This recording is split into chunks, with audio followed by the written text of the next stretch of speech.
कहानी की शुरुआत में हम एक कपल को देखते हैं जिनका नाम मिया और निको है।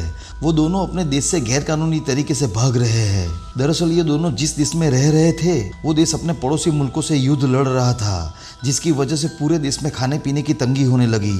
अब वहाँ की सरकार ने इस सिचुएशन को कंट्रोल करने के बदले अपने देशवासियों को ही मारना शुरू कर दिया, जिसमें बूढ़े, बच्चे, यहाँ तक के प्रेग्नेंट औरतें भी शामिल थी। सरकार लोगों को मारकर इस सिचुएशन पर कंट्रोल लाना चाहती थी, जो कि सरासर गलत था, और इसी वजह से मिया और निको ने अपनी बच्ची को खो दिया था। अब वो कपल अपनी जान बचाने के लिए अपने देश से भागकर आइलैंड की तरफ जा रहे थे। फिर उनका एजेंट उन्हें एक कंटेनर में बिठा देता है। वहाँ बहुत सारे कंटेनर थे जो शिप के जरिए आइलैंड जाने वाले थे।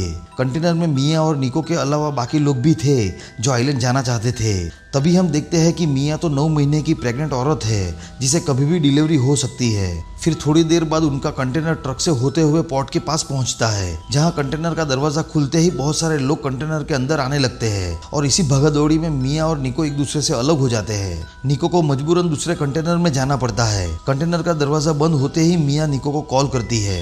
निको उसे कहता है कि तुम बिल्कुल मत घबराना, शिप पर पहुंचते ही मैं तुम्हारे पास आ जाऊंगा। फिर कुछ समय बाद मिया का कंटेनर उस स्पॉट पर पहुंचता है जहां से उनका शिप जाने वाला था, लेकिन उससे पहले उन्हें एक चेक पॉइंट से गुजरना था जहां पुलिस उस कंटेनर की तलाशी लेने वाली थी। जब पुलिस कंटेनर को खोलती है तो देखती है कि वहां पर कोई भी नहीं है। दरअसल उस कंटेनर के अंदर एक सीक्रेट कंपार्टमेंट था जहां वो सारे लोग छुपे हुए थे, लेकिन पुलिस अच्छी तरह से जानती थी कि अंदर लोग छुपे हुए हैं, इसीलिए पुलिस ऑफिसर उन्हें खुद ही बाहर आने के लिए कहता है, नहीं तो वो उन्हें गोली मार देगा। तभी एक औरत डर के मारे बाहर आती है। अंदर मिया 2 बड़े बॉक्सेस के ऊपर चढ़ जाती है, क्योंकि वो अच्छी तरह से जानती थी कि यहाँ पर कुछ भी हो सकता है, और वो सही भी थी। देखते ही देखते पुलिस सभी लोगों पर फायरिंग करना शुरू कर देती है, जिसमें सारे लोग मारे जाते हैं। फिर पुलिस सारी लाशों को बाहर फेंक देती है। मिया अभी भी बॉक्सेस के ऊपर सुरक्षित थी। फिर पुलिस वहां से चली जाती है। थोड़ी देर बाद मिया के कंटेनर को शिप पर लोड कर दिया जाता है और शिप आइलैंड के लिए रवाना हो जाती है। मिया कंटेनर के अंदर पड़े हुए कुछ सामान को चेक करती है, जहां उसे फोन, ड्रिल मशीन और कुछ खाने पीने का सामान मिलता है। फिर रात हो जाती है और मिया सो जाती है। तभी आधी रात को मिया की आंख खुलती है, क्योंकि उसका कंटेनर जोर से हिलने लगा था। मिया जल्दी से कंटेनर में बने हुए एक छेद से बाहर देखती है। उसे पता चलता है कि समुद्र में काफी बड़ा तूफान आया है। देखते ही देखते मिया का कंटेनर समुद्र में गिर जाता है, जिससे मिया को सर पर चोट लगती है और वो बेहोश हो जाती है। कुछ देर बाद मिया को होश आता है। वो देखती है कि कंटेनर के अंदर पानी घुस गया है। वो फिर से छेद से बाहर झांकती है। वो देखती है कि हर तरफ बस पानी ही पानी है। ये देखकर मिया काफी डर जाती है और जल्दी से अपने हस्बैंड निको को कॉल करती है, लेकिन उसके फ़ोन की स्क्रीन टूट चुकी थी, इसीलिए फ़ोन ठीक से काम नहीं कर रहा था। फिर मिया देखती है कि कंटेनर में छेद से पानी आ रहा है, इसीलिए उसे बंद करने के लिए वो वहाँ रखे हुए बॉक्स के अंदर के सामान को चेक करने लगती है, जिसमें उसे प्लास्टिक, हैंड्स फ्री वाइन की बोतलें जैसा सामान मिलता है। तभी मिया को एक टैप मिलती है। वो उस टैप की मदद से उन छेदों को बंद कर देती है। तभी अचानक मिया को बाहर से कुछ लोगों की चिल्लाने की आवाज़ आती है।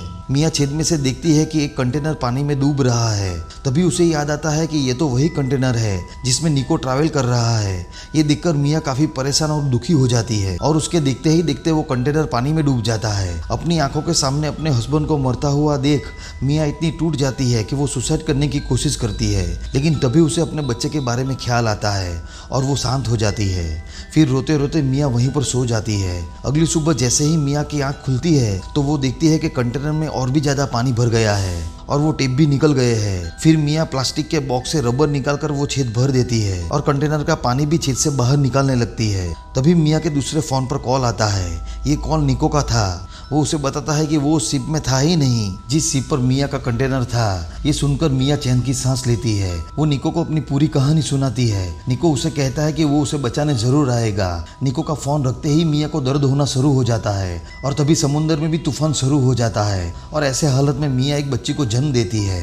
फिर अगली सुबह तूफान जा चुका होता है। मिया अपनी बच्ची को एक बॉक्स में रख देती है। अब मिया के पास खाने पीने का ज्यादा सामान बचा नहीं था। तभी मिया को एक आइडिया आता है। वो ड्रिल मशीन से कंटेनर के ऊपर के हिस्से में बहुत सारे छेद करती है ताकि वो कंटेनर से बाहर निकल सके। फिर वो एक चाकू की मदद से कंटेनर को काटने की कोशिश करती है, लेकिन इतने छोटे चाकू से इतने मोटे लोहे को काटते काटते मिया के हाथों में छाले पड़ जाते हैं। फिर वो एक कपड़े की मदद से उस कंटेनर को काटने में कामयाब हो जाती है। फिर मिया कंटेनर से बाहर आती है। कितने दिनों के बाद बाहर आने पर मिया काफी अच्छा फील करती है। फिर वो अपनी बच्ची को भी ऊपर ले आती है। तभी मिया को समुद्र में कुछ मछलियाँ दिखाई देती है। फिर मियाँ मछली को पकड़ने की कोशिश करती है, लेकिन काफी कोशिश करने पर भी वो कामयाब नहीं होती। कुछ देर बाद उसे आसमान में एक प्लेन नजर आता है। वो जल्दी से कंटेनर में कांच का टुकड़ा लेने जाती है ताकि वो कांच को प्लेन की तरफ चमका सके, लेकिन जल्दी जल्दी में ऊपर आते वक्त उसका एक पैर लोहे से कट जाता है, जिससे उसका काफी खून बह जाता है। लेकिन फिर भी मियाँ कांच के टुकड़े को प्लेन की तरफ चमकाती है, लेकिन इतना कुछ करने के बावजूद भी वो इसमें कामयाब नहीं होती। फिर वो कंटेनर में जाके पहले तो थोड़ी शराब पीती है ताकि उसे दर्द सहने में थोड़ी हिम्मत मिले। फिर वो शराब से अपने जख्म को साफ करती है और फिर बड़ी हिम्मत से अपने जख्म को सील देती है। इससे मियाँ को काफ़ी दर्द होता है, लेकिन वो ये सब सह लेती है। थोड़ी देर बाद उसे एक आइडिया आता है। वो सोचती है कि क्यों ना हैंड्स फ्री के वायरों से वो एक जाल बना ले ताकि वो मछली पकड़ सके। फिर उस जाल से मछली पकड़ने में मियाँ कामयाब हो जाती है। फिर जब बारिश होती है तब मियाँ बारिश के पानी को पीने के लिए इकट्ठा कर लेती है और ऐसे ही धीरे धीरे काफी दिन बीत जाते हैं। लेकिन हर बीते दिन के साथ साथ मियाँ मायूस भी होती जा रही थी, क्योंकि वो सोचती है कि आखिर ये सब कितने दिन तक चलता रहेगा। फिर एक रात मियाँ को निको का कॉल आता है। वो उसे बताता है कि वो एक शिप से उसके पास आ रहा था, लेकिन पुलिस ने उसे पकड़ लिया और पुलिस से भागते वक्त उसे गोली लग गई। अब उसका इतना खून बह गया है कि वो शायद ही बच पाए। वो मियाँ से माफी मांगता है क्योंकि वो उसे बचाने नहीं आ पाया। मियाँ निको को उसकी बेटी से बात करवाती है। मियाँ अब काफी टूट चुकी है क्योंकि अब उसकी आखिरी उम्मीद भी नहीं बची।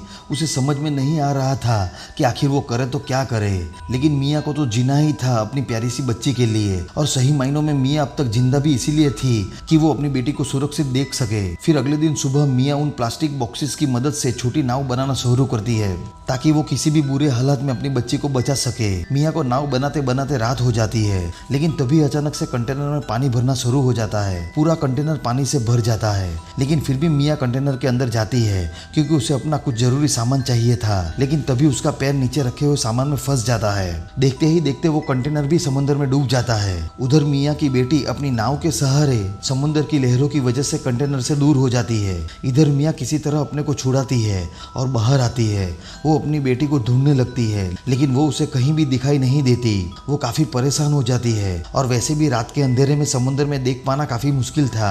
लेकिन तभी मियाँ की बेटी के पास में एक व्हेल मछली आती है जो पानी का फव्वारा ऊपर की तरफ फेंकती है, जिससे मियाँ की बेटी के ऊपर पानी गिरता है और वो रोने लगती है। उसकी आवाज़ सुनकर मियाँ तैरते हुए अपनी बेटी के पास आ जाती है। अपनी बेटी को सही सलामत देखकर वो चैन की सांस लेती है। फिर पूरी रात मियाँ अपनी बच्ची की नाव के साथ लटकी रहती है। अगली सुबह जब उसकी आंख खुलती है तो वो समझ जाती है कि वो इस तरह ज़्यादा वक्त जिंदा नहीं रह सकती है और ना ही अपनी बच्ची को बचा सकती है। वो अपनी बेटी को थैंक्स कहती है क्योंकि उसने तो सुसाइड करने का फैसला कर लिया था, लेकिन उसकी बेटी की वजह से ही वो जिंदा रह पाई। तभी उसकी नज़र ऊपर उड़ रहे बर्ड्स पे जाती है और वो उस छोटी सी नाव में रखी हुई मछली या पानी में फेंक देती है ताकि यहाँ पर और भी ज़्यादा बर्ड्स आए और दूर से कोई उसे देख ले। थोड़ी ही देर में बहुत सारे बर्ड्स ऊपर मंडराने लगते हैं और होता भी वैसे ही है जैसा मियाँ ने सोचा था। वहाँ से गुजर रहे कुछ मछुआरे उसे देख लेते हैं। वो जल्दी से अपनी बोट वहाँ ले जाते हैं, लेकिन वहाँ सिर्फ मियाँ की बेटी ही होती है। मछुआरे जल्दी से बच्ची को बोट के अंदर ले लेते हैं। वो देखते हैं कि उस छोटी सी नाव के साथ एक रस्सी बंधी हुई है जो ईयरफोन के वायरों से बनी हुई थी। वो मछुआरे रस्सी को खींचने लगते हैं और मियाँ पानी से बाहर ऊपर आ जाती है। वो मियाँ को बोट के अंदर लाते हैं। थोड़ी देर में मियाँ को होश आता है। फिर वो अपनी बच्ची को गले से लगा लेती है। वो मछुआरे उसे आइलैंड की तरफ ले जाते हैं जहाँ सब कुछ ठीक है और यहीं पर ये मूवी एंड हो जाती है। दोस्तों, अगर आपको ये वीडियो पसंद आया हो तो वीडियो को लाइक और चैनल को सब्सक्राइब जरूर कर देना। मैं मिलूंगा नई कहानी के साथ, तब तक के लिए take care, goodbye and thank you.